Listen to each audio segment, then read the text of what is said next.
SP सांसद शफीकुर रहमान बर्क का भड़काऊ बयान सामने आया है। मुस्लिमों को निशाना बनाया जा रहा है, उन्होंने कहा। शफीकुर रहमान अत्याचार का बदला कब लेंगे मुसलमान, उन्होंने कहा। मुसलमानों पर जुल्म हो रहा है और जाति हो रही है। दाढ़ी वालों को मारा पीटा जा रहा है। संभल से एसपी के सांसद है शफीकुर रहमान और अपने बयानों को लेकर अक्सर चर्चा में रहते हैं। मुरादाबाद में आपको बता दें कि ट्रेन में एक युवक की जो मारपीट की गई थी। संभल से एसपी सांसद डॉक्टर शफीकुर रहमान बर्क का बेहद ही भड़काऊ बयान सामने आया है। एसपी सांसद मुरादाबाद के मुस्लिम व्यक्ति के साथ ट्रेन में मारपीट हुई प्रकरण पर अपनी प्रतिक्रिया दे रहे थे। उन्होंने कहा कि यह देश सभी धर्म के मानने वाले लोगों का देश है। हाल ही में सामने आया है कि ट्रेन में एक मुस्लिम व्यक्ति की दाढ़ी पकड़कर उसकी पिटाई की गई, जिसका वीडियो भी है और ये सारी मुस्लिम कॉल को चैलेंज है। अब क्या मुसलमान कौम के अंदर इतनी भी नहीं रह गई है कि वो अपना बदला ले सके। साथ ही सपा सांसद ने कहा कि हम मोदी जी से पूछना चाहते हैं कि इस तरीके से जो लोग गैर इंसानी सलूक कर रहे हैं, मुसलमानों के साथ ये जुल्म और ज्यादती हो रही है। एक आदमी को चुके दाढ़ी थी उसके और उसको बेइंतहा मारता वो फोटोग्राफी भी है उसकी। ये सारी मुस्लिम कौम को चैलेंज है। अब क्या मुसलमान कौम के अंदर इतनी भी वो नहीं रही है कि वो अपनी उसका बदला ले सके। हम मोदी जी से पूछना चाहते हैं कि इस तरीके से जो लोग गैर इंसानी सलूक कर रहे हैं और मुसलमानों को के साथ ही जुल्म और ज्यादती हो रही है। और शफीकुर रहमान बर्क के बयान की बीजेपी ने मजम्मत की है। बीजेपी के प्रवक्ताओं ने कहा है कि सामान्य छेड़खानी के विवाद को सांप्रदायिक रंग देने का प्रयास कर रहे हैं भड़काऊ भाईजान। एसपी को इस भड़काऊ बयान की कीमत चुकानी पड़ेगी, ऐसा कहा है। शफीकुर रहमान बर्क को तथ्यों की जानकारी नहीं है। एक छेड़खानी का मामला जिसको वो सांप्रदायिक रंग देने का प्रयास कर रहे हैं। ये प्रयास करते हैं कि कैसे उत्तर प्रदेश का सांप्रदायिक सद्भाव बिगाड़ा जा सके, कैसे उत्तर प्रदेश को दंगों की आग में झोंका जा सके। लेकिन इस प्रकार के भड़काऊ बयानों का अब जनता पर कोई असर नहीं होता है। ये भड़काऊ भाईजान अपना काम करते रहेंगे, लेकिन जनता इनको गंभीरता से नहीं लेती। लेकिन इसका राजनीतिक नुकसान समाजवादी पार्टी को भोगना पड़ेगा। देखिए, शफीकुर रहमान बर्क साहब हमेशा ऐसे विषयों पर मुसलमानों को बरगलाने का काम करते हैं। इस प्रकरण के बारे में जो जानकारी है उसके हिसाब से छेड़खानी के मामले में एक व्यक्ति को पकड़ा गया। उसी के आधार पर जो लोग थे उन्होंने उसके साथ मारपीट की है, जिस पर पुलिस ने संज्ञान लिया है। पुलिस और प्रशासन दोनों निष्पक्षता के आधार पर काम कर रहे हैं, लेकिन शफीकुर रहमान बर्क अपनी सोची समझी विचारधारा के आधार पर मुसलमानों को भड़काने में लगे हैं। और मुझे लगता है कि उन्हें ऐसे शरारतपूर्ण मांग करने के लिए देश की, प्रदेश की जो शांति व्यवस्था है उसे खिलवाड़ करने से अपने आप को रोकना चाहिए। और शफीकुर रहमान बर्क के बयान की बीजेपी ने मजम्मत की है और बीजेपी के प्रवक्ताओं ने ये कहा है, आप सुन रहे थे, कि सामान्य छेड़खानी के विवाद को सांप्रदायिक रंग देने का प्रयास किया जा रहा है। बीजेपी के प्रवक्ता राजेश चौधरी जी हमारे साथ सीधे जुड़ गए हैं। राजेश जी, शफीकुर रहमान के बर्क के बयान पर क्या कहना है आपका? पहली प्रतिक्रिया क्या है? देखिए, शफीकुर रहमान बर्क का ये पहला बयान नहीं है। पहले भी इस तरह के विवादित बयान वो देते रहते हैं और हर काम वो करते हैं जिससे देश के अंदर विघटन पैदा हो, देश के अंदर सांप्रदायिक सद्भाव खराब हो और देश का नाम बदनाम हो।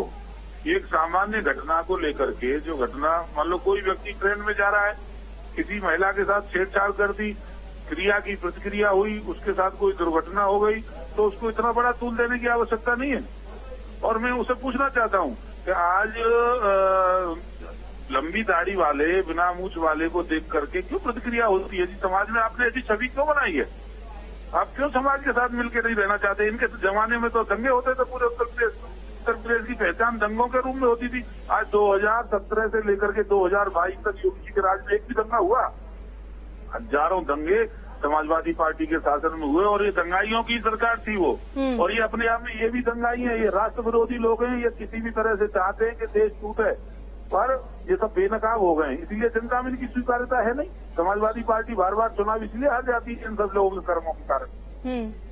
राजेश जी, लेकिन क्या आपको लगता है कि धर्म पर राजनीति और इस तरीके से सांप्रदायिक बयान देना ये केवल इन्हीं की तरफ से किया जा सकता है या बाकी पार्टियों की तरफ से भी होता है? और अगर पॉलिटिक्स में इस तरीके से धर्म को घुसाया जाता है, इस तरह से सांप्रदायिकता बढ़ाई जाती है, तो इसको किस तरीके से देखते हैं आप? देखिए, आज योगी जी के नेतृत्व में उत्तर प्रदेश विकास कर रहा है। उत्तर प्रदेश की एक अलग प्रकार की छवि पूरी दुनिया के अंदर, पूरे देश के अंदर बनी है, वो इनको हजम नहीं हो रही है। जिस तरह से तरक्की कर रहा है उत्तर प्रदेश, वो इनको हजम नहीं हो रहा है। ये तो चाहते हैं सरकार को बदनाम करना, तो छोटी छोटी बातों को तूल देने की कोशिश करते हैं। ये तो कुछ कर नहीं पाए। लॉ एंड ऑर्डर की कितनी खराब स्थिति थी। आज लखनऊ के अंदर ग्लोबल समिट होने जा रहा है, ये अपने आप में कितने गौरव की बात है। आज योगी मॉडल को पूरे देश के अंदर हर मुख्यमंत्री अपनाना चाहता है। आज ऑस्ट्रेलिया की संसद में वहाँ के सांसद खड़े लोग कहते हैं यहाँ एक योगी की जरूरत थी। अपने आप में हमारे लिए कितने सौभाग्य की बात है, पर ये नहीं बता पाएंगे क्योंकि खुद दंगाई है। राजेश जी, आपको लगता है कि ऐसे सांप्रदायिक बयान देने पर, चाहे वो किसी की भी तरफ से दिया जा रहा हो, उन पर एक्शन होना चाहिए? और अगर इन पर एक्शन होगा तो किस तरीके से होगा?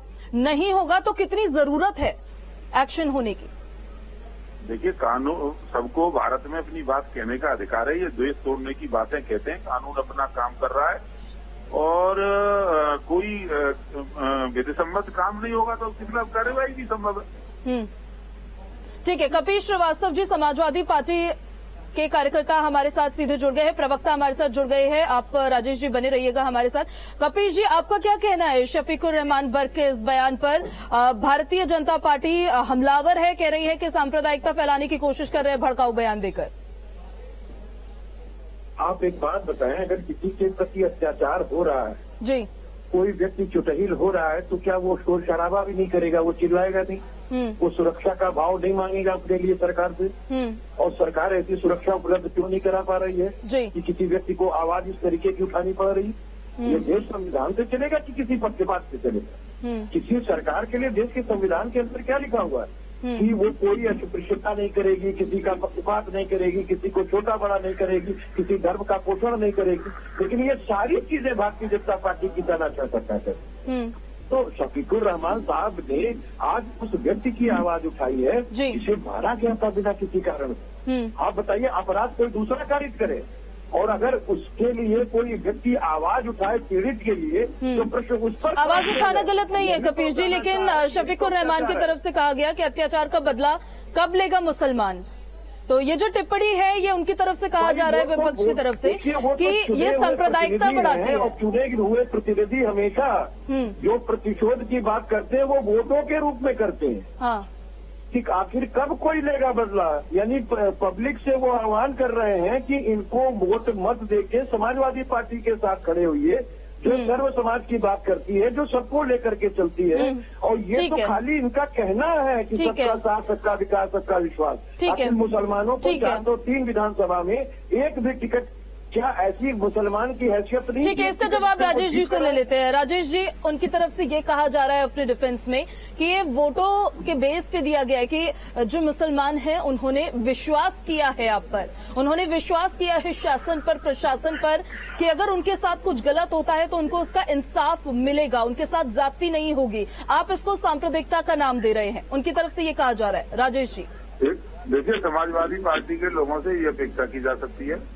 आप याद करिए वो बयान, मुलायम सिंह जी इनके सर्वश्रेष्ठ नेता रहे, उन्होंने कहा था बलात्कारियों के लिए बनते ही गलती हो जाती है। जो बलात्कारियों के साथ खड़ी होने वाली पार्टी हो, उससे और क्या अपेक्षा करेंगे?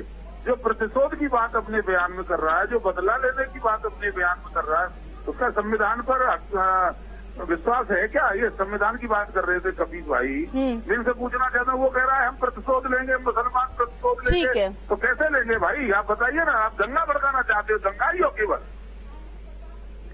ठीक है राजेश जी और कपिल जी, जी बिल्कुल, संक्षेप में जवाब दीजिए सर। देखिए, आदरणीय राजेश चौधरी जी है ना, विधायक जी अपने, बताइए बताइए। ये तो विधायक होने के बाद भी कॉन्स्टिट्यूशन नहीं पहचान पा रहे हैं, बड़ी बड़ी दिक्कत की बात है। चलिए ठीक है, बहुत शुक्रिया आप दोनों का न्यूज स्टेट के साथ जुड़ने के लिए। तो शफीकुर रहमान की तरफ से बयान सामने आया जिसमें उन्होंने एक प्रकरण में ये कहा है कि आखिर मुसलमान बदला कब लेगा